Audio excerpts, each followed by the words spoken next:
Oke, selamat pagi teman-teman. Kali ini kita akan berbincang-bincang mengenai Bantar Gebang. Ya, bersama dengan narasumber kita, Bang Azas Tigor Nainggolan. Oke, Bang, ini kecelakaan di Bantar Gebang ini sering kali terjadi nih. Dari mulai bulan September 2006 itu longsor. Agustus 2023 itu kebakaran, November 2025 itu longsor lagi, dan yang terakhir ini 8 Maret kemarin longsor. Itu makan korban yang lumayan, Bang, ya. Tapi dari pemerintah ini belum ada tanda-tanda untuk memperbaikinya nih, Bang. Ini gimana nih, Bang, nih? Iya, iya betul sih. Udah sering kali kejadian seperti itu ya. Longsor, kebakaran gitu ya. Jangan-jangan nanti gubernur ngomong masalah sampah nggak bisa diselesaikan dengan sepenuhnya lagi. Iya kan? Ngeri-ngeri sedap ya. Iya kan? Iya, jangan-jangan seperti banjir kan? Iya. Dibilang masalah banjir Jakarta nggak bisa diselesaikan dengan sepenuhnya, tuh repot itu nanti. Ya dipertanyakan nih buat apa ada pemerintah daerah nih kan? Iya, gitu. Jakarta loh, masa Jakarta kan? Nah, gitu aja sih. jadi kalau disampaikan tadi ini gini Pak Aca sama Cynthia, kan sering longsor berarti kan dari tahun 2026 ya kan, tapi November 2025 juga udah longsor, Bakaran juga. dan nggak kebakarannya longsor kan. Nah kalau sekarang gini longsor lagi tanggal 8 ya. Nah, kalau kita lihat kondisinya di Bantar Gebang itu, TPA itu kan tempat pembuangan akhir Bantar Gebang. Ya di Kota Bekasi itu kan, di Kota Bekasi. Sampahnya sampah orang Jakarta. Tapi dibuangnya di Bekasi. Yang dapat hirup udara kotor, air kotornya itu orang Bekasi. Ini kan lucu banget nih, bahaya gitu.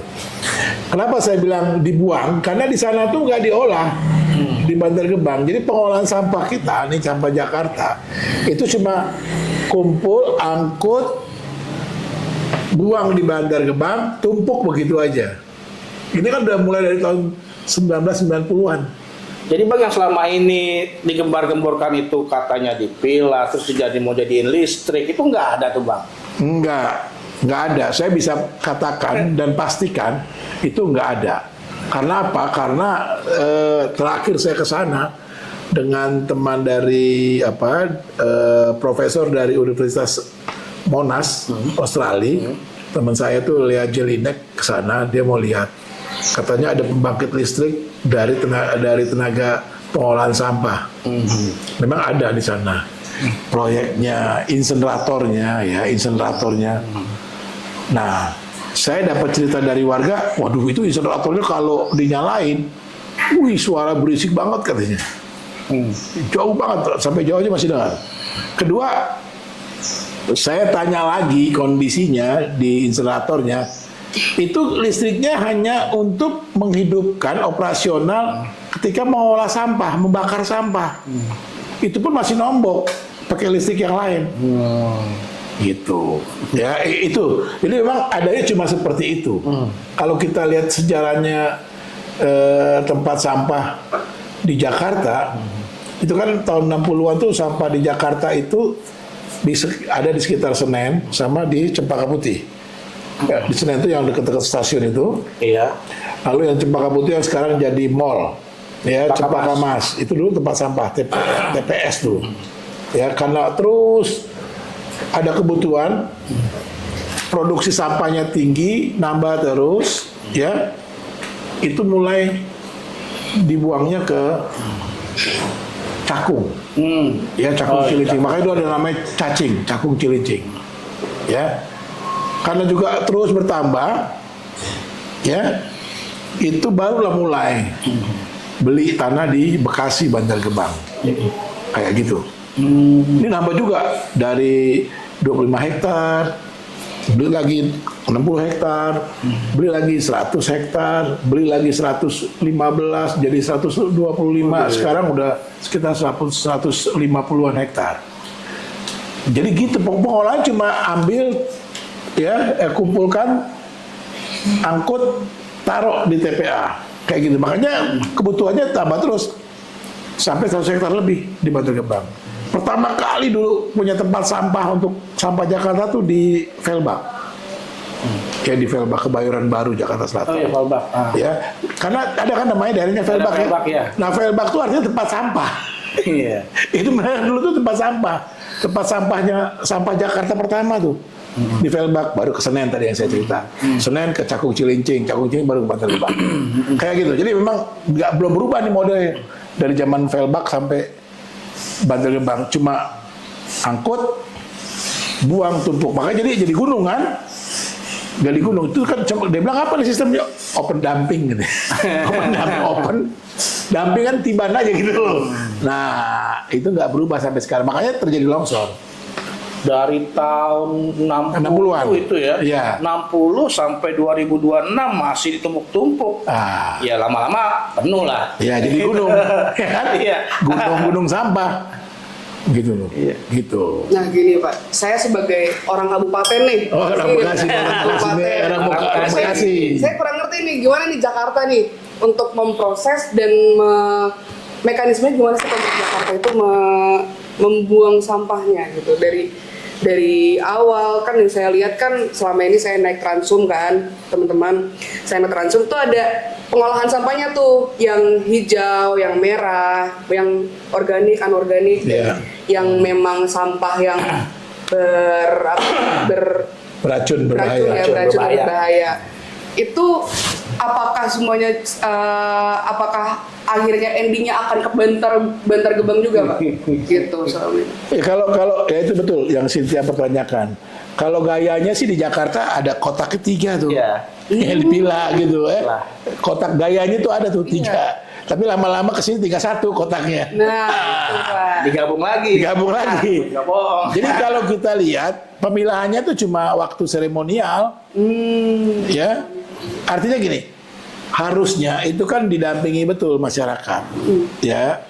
Dan banyak cara untuk mengelola sampah kalau mau belajar dari pengalaman-pengalaman banyak negara lain itu kita bisa lihat ya bagaimana mengolah sampah mereka. Itu bisa sebetulnya mengolah sampah dari produsennya harusnya. Dari rumah tangga atau dari keluarga penghasil sampah itu harusnya yang dibangun, dipilah. Tapi juga pemerintahnya ya harus menyediakan fasilitasnya secara konsisten. Fasilitas apa? Supaya sistem ini jalan. Gitu. Itu akhirnya nggak jalan juga. Ya itu tadi angkut pakai sampah, truk sampah gitu ya, dibuang di Bekasi, di Bantar Gebang gitu kan. Itu kalau lihat kan truknya juga waduh, ngeri banget tuh aromanya kan keluar. Ya, nggak memenuhi syarat lah ya. Truknya juga udah keropos-keropos. Karena kena air lindi. Gitu loh. Jadi dari awal sampai akhir memang sampah kita warga Jakarta ini belum diolah. Tapi seharusnya bisa diolah. Ya. Makanya pemilihannya nggak ada tuh Cynthia. Coba aja lihat di sini nih. Ya itu kan campur semua tuh, ada plastik, ada apa gitu loh. Takutnya kan ada yang berbahaya di situ. Ada juga. Pasti. Ada. Sekitarnya kan Pak ya. Bekas bungkus-bungkus pestisida. Nah, itu dia. Oh nggak usah itu juga, bayi banyak di sana. Karena beberapa teman pemulung itu kan saya kenal ya, itu sering dapat bayi di sana, udah meninggal. Iya, jadi mereka dapat, mereka bawa ke sekitar pemukiman mereka tuh yang di sekitar TPA Bantar Gebang, dimandiin, dibungkus kain kafan, dikubur dengan layak. Oh itu sering kali dapat jenazah bayi di sana. Ngeri ya. Ya itu bukan dibilang nggak bisa, dibilang nggak ada, itu ada. Fakta itu banyak. Ya. Nah ini saya pikir kan jadi primitif banget kita ya, cuma buang sampah terus. Masih lebih bagus kucing ya. Iya. Buang kotorannya digali dulu terus tutup ya. Tapi ada di mana-mana ya Pak ya? Ada di mana-mana. Ada di mana-mana. Sama juga ya. Sama aja gitu. Gitu. Ya gini Pak, ini masalah keamanan dan keselamatan kerja, ya kan? Di sana memang nggak ada K3-nya tuh Bang, tuh pekerjanya di sana kan mereka Maksudnya kemarin itu yang kecelakaan itu truknya sampai tergelincir gitu kan, emang nggak ada standarnya gitu di sana itu. Kan kalau misalkan Pemda itu selalu menekankan kepada perusahaan-perusahaan itu untuk keselamatan kerja gitu kan, tapi dia sendiri di sini kayaknya nggak ada keselamatan kerjanya nih Bang, gimana nih? Ya kalau kita tuh kan ini terbalik ya. Kan terbalik ya. Nah, jadi kalau saya lihat memang ketiganya nggak ada. Keselamatan kerjanya, kebersihan dan keselamatan kerjanya nggak ada. Beda kalau saya ngelihat beberapa TPA di luar negeri ya, beda banget. Misalnya kayak di Taiwan gitu ya, itu udah beda jauh banget sama Taiwan kita. Taiwan itu teknologinya udah diolah mereka, sampah itu udah diolah. Tahun 2003 mulai, karena saya sempat diundang ke sana sama teman-teman Greenpeace ya, melihat pengolahan sampah mereka di Taiwan, ya itu nggak dibakar lagi. Mereka udah nggak ada, udah meninggalkan teknologi membakar sampah. Dulu mereka punya insenerator banyak sekali ngebakar-bakar sampah. Ya, ada satu insenerator yang besar, itu akhirnya di cerobongnya itu dijadikan tempat ini wisata kuliner. Jadi restoran. Jadi di cerobong asapnya itu di sini dibikin kayak jadi lift gitu loh. Naik ke atas gitu. Tapi itu dibangun ada ruangan, jadi bisa buat makan, minum. Nah, dari bawah mereka bawa sampai atas, kuda turun. Jadi wisata. Jadi inseneratornya nggak dihancurin. Saya tanya sama teman di sana, kenapa nih jadi biar jadi monumen mengingatkan, ya, bahwa kita tidak baik membakar sampah, karena itu malah mencemari, ya, dengan partikel-partikel kecil itu gitu loh. Dan mereka mulai dari 2003 udah meninggalkan teknologi membakar sampah, ya. Dengan apa mereka sekarang? Mereka pilah betul secara konsisten. Ya, kalau saya lihat tempat pemilahan misalnya. Ada lapak, saya kalau di sini di Indonesia, lapak penampungan yang untuk daur ulang, itu daur ulangnya itu benar-benar. Jadi ada yang untuk aluminium semua, bersih. Itu kan K3 jalan tuh Panca. Nah, ada yang beli khusus, bersih, plastik benar. Jadi nggak ada Pak yang bau-bau. Misalnya mereka tuh dari plastik itu mereka bisa urai jadi benang. Jadi baju, jadi sepatu, jadi tas, gitu loh. Ya, itu mulai tahun 2003. Kita tahun 2025 nih sudah harus lebih canggih gitu kan, kalah gitu ya sama negara pelarian. Iya. Taiwan itu negara pelarian kan, menurut Cina gitu kan. Nah, harusnya di situ kita belajar. Ya, belajar tuh dari belajar kesalahan, lalu belajar untuk memperbaiki lagi. Taiwan itu hebat, ya, diolah, yang bisa organik mereka olah menjadi kompos. Ya, saya lihat tuh, mereka ada perkebunan bambu, kan mereka konsumsi utamanya rebung ya. Iya. Nah itu nanam rebungnya nggak langsung di tanah tuh, pakai media kompos di bak-bak besar. Oh itu dahsyat. Jadi bambu itu tanamnya di bak-bak besar, plastik ya, baknya itu hasil daur ulang juga. Gitu. Nah ini yang bisa didaur ulang, mereka jadi media tanam ya, kompos untuk nanam bambu tadi. Jadi mereka konsumsinya kan rebung ya, bambu muda ya, itu enak banget deh. Tapi pasti itu ada dorongan dari pemerintah juga kan? Betul, dorongan pemerintah difasilitasi. Pemerintah itu juga penting pasti. Betul, itu penting. Jadi ini kan semua tergantung juga, selain dari tergantung pada masyarakatnya, pemerintahnya juga. Iya. Mau nggak, gitu loh. Ya jangan sampai nanti ini Jakarta kayak Bali nih, Waduh. krisis. Bandung juga ya, Iya. olah sampah gitu. Tangerang juga ya. Nah, kayak Pak Aca bilang, di Jakarta lo ini. Gitu. Jakarta, aduh. Gitu Pak Aca sama Cynthia. Nah ini ada berita menarik nih Pak, Iya. baru 27 menit yang lalu. Iya. Anggota Komisi 12 DPR desak reformasi pengelolaan sampah usai tragedi longsor di Bantar Gebang.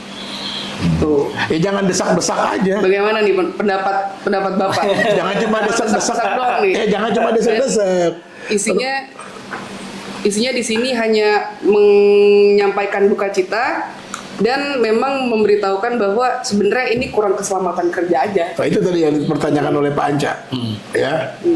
Gimana mau dengan sistem keselamatan kerja K3 kayak gitu, pendamping bebas gitu loh. Ya, ini coba aja lihat. Jadi kalau kita lihat kayak gitu situasinya.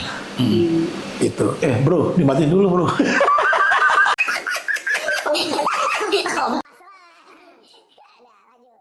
Apa lagi? Jadi kalau saya ini kesalahannya ya, bukan di pemerintahnya juga, di DPR juga salah. Mereka kan punya tugas juga pengawasan kan? Pengawasan. Iya kan, legislatif gitu loh. Seberapa jauh pemerintah mereka itu diawasi dan membangun sistem pengolahan sampah yang benar gitu.